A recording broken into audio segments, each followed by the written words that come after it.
एक बड़ी खबर का, मुख्तार अंसारी दोषी सिद्ध हो गया है। 2 बजे के बाद फैसला आएगा। एक बड़ी खबर आपको बता रहे हैं, मुख्तार अंसारी दोषी सिद्ध और 2 बजे के बाद में अब फैसला आएगा। तो देखिए, ये जो मामला है ये 31 साल पुराना है। दिन दहाड़े गोली बरसाकर एक व्यक्ति की हत्या कर दी गई थी और उसके बाद कोर्ट से फाइल भी गायब कर दी गई थी। तो अब इस पूरे मामले में एक बड़ी खबर, बड़ी अपडेट आ रही है। ज्यादा जानकारी के साथ में उपेंद्र राय जुड़ गए। उपेंद्र, क्या अपडेट है आपके पास? हेलो उपेंद्र, बात पूरी कीजिए। बिल्कुल, देखिए, पूरे मामले में मुख्तार को दोष सिद्ध हो गया है और अगले 2 से 5 मिनट पर फैसला आ जाएगा कि अदालत क्या सजा सुनाती है। लेकिन अब तो ये तस्वीर साफ हो गई है कि जो मुख्तार है उसको दोष उस पर सिद्ध हो गया, यानी कि अवधेश राय हत्याकांड, जो 31 साल पुराना अवधेश राय हत्याकांड है, उस पर मुख्तार पर दोष सिद्ध हो गया है। उसके साथ एक अन्य आरोपी पर दोष सिद्ध हो गया है और अब अदालत ने फाइल कर ली है, यानी कि अब कुछ ही देर में, यानी कि कुछ मिनटों में अब ये फैसला आ जाएगा कि अदालत इस पर दोष, जब उसने सिद्ध मतलब दोष अदालत ने मान लिया है, तो उस पर सजा कितनी सुनाई जाएगी। तो फिलहाल अभी जो दोष सिद्ध हो गया है और अब कुछ ही देर में इस पर अदालत में फैसला आने जा रहा है। तो अब ये सबकी निगाहें हैं कि क्या अदालत इस पर फैसला देती है, क्योंकि जिस तरीके से 31 साल पुराने दिन दहाड़े गोली बरसाकर अवधेश राय की हत्या की गई थी और इस पे जो उनके वादी थे, यानी कि उनके जो भाई थे अजय राय, वही इस पर मुख्य रूप से वादी थे। इस पूरे मुकदमे की मूल जो फाइल थी वो भी गायब हो गई थी। तो यानी कि जो इसकी उपेंद्र, कुछ और लोगों को भी आरोपी बनाया गया था, क्या कुछ और भी लोग हैं जिन पर दोष सिद्ध हो चुका है? इसमें एक अन्य आरोपी भी बनाया गया था, लेकिन अभी उसको क्या सजा मिलती है ये भी देखना होगा, क्योंकि अदालत जो है कुछ ही देर में जब फैसला सुनाएगी तब ये पूरी तस्वीर साफ आएगी। लेकिन इस वक्त की जो उपेंद्र, कई धाराओं के तहत मामला दर्ज किया गया था, क्या ये जानकारी मिल पाई है कि कौन सी धारा के तहत दोष सिद्ध हुआ है? देखिए, अभी ये माना गया है कि जो हत्याकांड में अब मुख्य रूप से मुख्तार अंसारी आरोपी थे, तो ऐसे में दफा 302 उस पर जो मुकदमा लड़ा गया था, उस पर जो वादी पक्षियों से दलीलें दी गई थी, तो माना जा रहा है कि उसी पर, चूंकि अभी ये तस्वीर साफ से दलीलें दी गई थी, तो माना जा रहा है कि उसी पर, चूंकि अभी ये तस्वीर साफ नहीं हो पाई है, अभी सिर्फ जो पहली खबर आ रही है कि दोष मुक्त नहीं हो पाए मुख्तार, यानी कि उन पर दोष सिद्ध हो गया है, तो लाजमी है कि इस पर जब दोष सिद्ध हो गया है तो अब ये फैसला धारा 302 यानी दफा 302 और उसके साथ जो अन्य धाराएं थी वो 120 भी, आपराधिक षड्यंत्र रचना, तमाम सारी जो धाराएं थी उन सबके तहत दोष माना गया था। अभी हमारे संवाददाता रवि अदालत के अंदर हैं और मैं इस वक्त यहां से, चूंकि सुरक्षा कैसे बढ़ा दी गई है और जैसे ही ये फैसला आया कि अदालत ने दोष माना है, यानी कि दोष सिद्ध हो गया है, उसके बाद मैं सुरक्षा व्यवस्था दिखा रहा हूं कि यहाँ पर सुरक्षा बढ़ा दी गई है और 31 साल पुराना ये मामला है जिसपे अदालत ने दोष माना है, यानी कि उन पर मुख्तार अंसारी पर दोष सिद्ध हो गया है। 12 गवाहों की पेशी यहाँ पर बयान हुए थे। इसके अलावा मुख्तार ने यहाँ पर बचने की पुरजोर कोशिश की थी।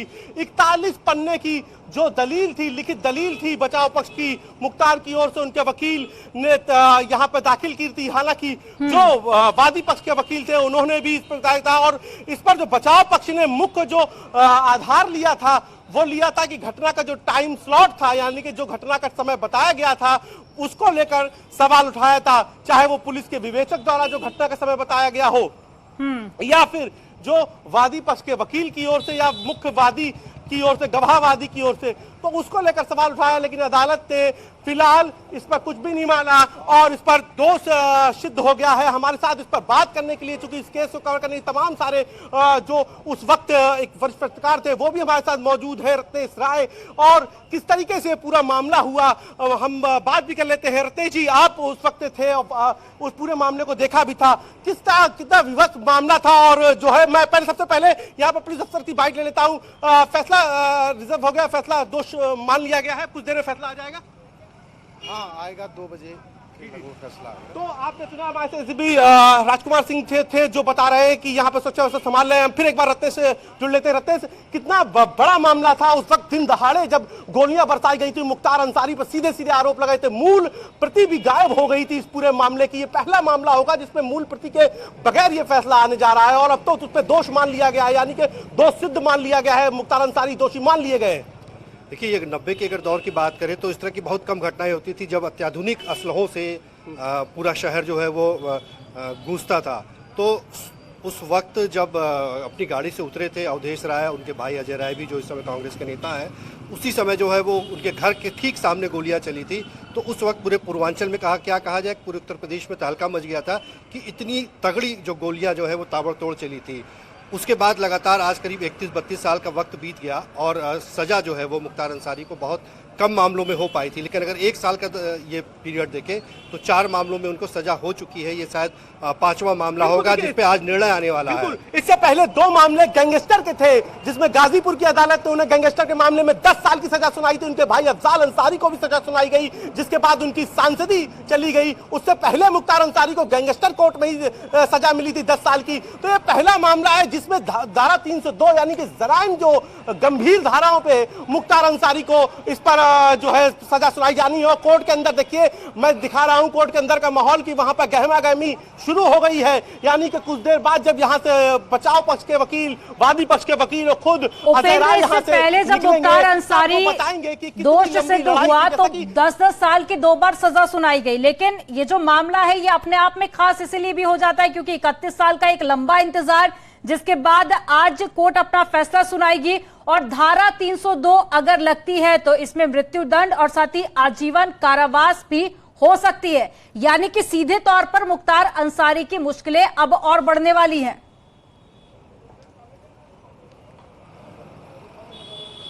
बिल्कुल, देखिए इस फैसले के बाद मुख्तार अंसारी की मुश्किलें बिल्कुल बढ़ेंगी, क्योंकि मैंने बताया कि जो पिछले बार 2 बार सजा हुई वो गैंगस्टर के मामले में हुई, उसमें मैक्सिमम सजा 10-10 साल की थी और उन दोनों मामलों में 10 साल की सजा हुई। लेकिन ये मामला गंभीर धाराओं का है, 31 साल पुराना है, बहुत बहुचर्चित मामला है। तो ऐसे में इस मामले में मुख्तार अंसारी को दोष सिद्ध होना उनके लिए बड़ी मुश्किलें खड़ी करेगा।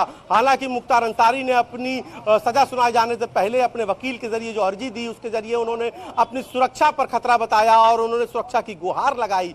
तो अब मुख्तार को भी ये समझ में आ रहा है कि अब जो उसकी पूरी दुनिया थी यानी जो घड़ा है वो भर गया है। और अब जिस तरीके से उत्तर प्रदेश में योगी आदित्यनाथ की सरकार बनने के बाद लगातार जो अभियोजन निदेशालय है वो लगातार मुकदमों की पैरवी कर रहा है, अभियोजन लगातार मुकदमों में पैरवी हो रही है, विवेचक की गवाही हो रही है, बहस हो रही है। तो यानी कि कोशिश है अभियोजन की कि जो भी मामले हैं उनमें जल्द से जल्द फैसला हो। उसी का नतीजा आप देखिए कि पिछले सिर्फ 3-4 महीनों में ही मुख्तार पर तीसरा बड़ा फैसला आज आने जा रहा है। वो मुख्तार जिसके केस में अक्सर जो है गवाह हॉस्टाइल हो जाया करते थे, अक्सर गवाह बदल जाते थे, गवाही नहीं हो पाती थी। आज उस पर ये देखिए सुरक्षा से पहले किस तरीके से डॉग स्क्वाड भी यहाँ पर पहुंचा है, चूंकि बेहद संवेदनशील ये मामला है। तो ऐसे में किसी भी अप्रिय घटना से ना हो पाए, इसको लेकर भी उपेंद्र जरा कोर्ट परिसर के बाहर की तस्वीरें एक बार आप दिखा दीजिए। सुरक्षा के किस तरह के कड़े इंतजाम पुलिस प्रशासन की तरफ से किए गए हैं? बिल्कुल, देखिए ये देखिए आपको ये मैं गेट नंबर 1 के बाद खड़ा हूं जहां पर आप ये देखिए कि आपको सुरक्षा कर्मी तैनात मिलेंगे। डॉग स्क्वाड की अभी मैंने आपको तस्वीर दिखाई, ये देखिए यहां पर जो है अतिरिक्त फोर्स बुलाया गया है, बम स्क्वाड दस्ता भी यहां पर ये इस तरह पहुंच गया। मैं कैमरा पर्सन कहूंगा कि तस्वीर दिखाएं। ये डॉग स्क्वाड के साथ बम निरोधक दस्ता था वो भी आया था। पूरे कोर्ट परिसर की चेकिंग कर ली गई है और अब कुछ देर अब जबकि फैसला आने जा रहा है, दोष सिद्ध हो गया है मुख्तार अंसारी पर, तो ऐसे में अब यहाँ पर सुरक्षा व्यवस्था और भी कड़ी कर दी गई है और भी जो सुरक्षा घेरा है वो कस दिया गया है। लेकिन जो भी काशी, जो भी पूर्वांचल का है, उत्तर प्रदेश का है, वो अवधेश राय हत्याकांड को जरूर जानता होगा, क्योंकि जब दिन दहाड़े ताबड़तोड़ 27 से गोलियां बरसी थी और खुद अवधेश राय के घर के पास में अवधेश राय भी सामान्य आदमी नहीं थे, पूर्वांचल के नामी परिवार से थे। खुद अजय राय उनके भाई विधायक थे, पूर्व मंत्री थे, कांग्रेस के इस वक्त भी प्रांतीय अध्यक्ष हैं। लेकिन इस पूरे मुकदमे को लड़ने में 31 साल लग गए और आप ये सोचिए कि इस पूरे मामले पर जो मूल प्रति थी मुकदमे की वो भी गायब हो गई थी। अब जब हमने आज जब कोर्ट में जाते वक्त अजय राय से पूछा कि क्या मूल प्रति गायब होने का मुख्तार अंसारी को फायदा मिल सकता है, तो उन्होंने कहा सबको पता है कि मूल प्रति कैसे गायब हुई थी, लेकिन उनका अदालत पे विश्वास है और फिलहाल अब अदालत से ये फैसला आ गया है और यहाँ पर कुछ ही देर बाद ये मालूम चल जाएगा कि अदालत ने उन्हें किन धाराओं में जो है दोषी माना है, कितने साल की सजा हुई है।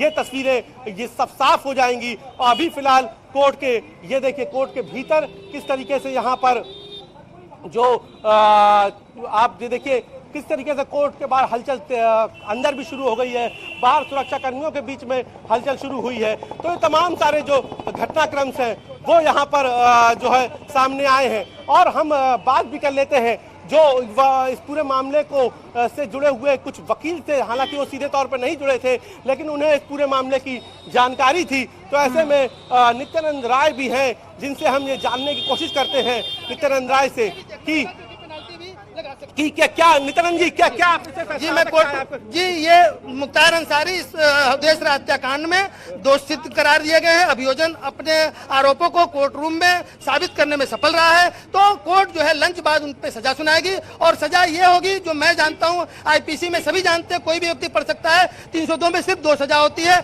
आजीवन कारावास या फांसी। तो मिनिमम उनको आजीवन कारावास होना ही होना है जब वो 302 में गुनाहगार साबित हो चुके हैं। ये बताइए कि 302 में अदालत ने गुनाह मान लिया है, उनको गुनाहगार मान लिया है, उनको माना है। खबर है, ये बड़ी खबर दे रहे हैं कि 302 में मुख्तार अंसारी को दोष मान लिया गया है, यानी कि अब उम्र कैद तो सजाए मौत जैसी भी उनको कोई सजा है। चूंकि 302 ताजिरात हिंद मतलब आईपीसी के 302 की जो धारा होती है उसमें जो दंड का प्रावधान भारतीय संविधान ने बनाया है और भारतीय कानून संसद ने कानून पास करके जो बनाया है उसमें जो है ये है कि सिर्फ 2 आजीवन कारावास या फांसी। तो मिनिमम उनको आजीवन कारावास की सजा होनी ही होनी है। पेनाल्टी भी लगा सकती है, कितना पेनाल्टी लगाएगी ये भी देखना हो सकता है। और यदि कोर्ट यदि पाएगी कि ये मामला रेयरेस्ट ऑफ रेयर केस है तो उनको फांसी भी दे सकती है।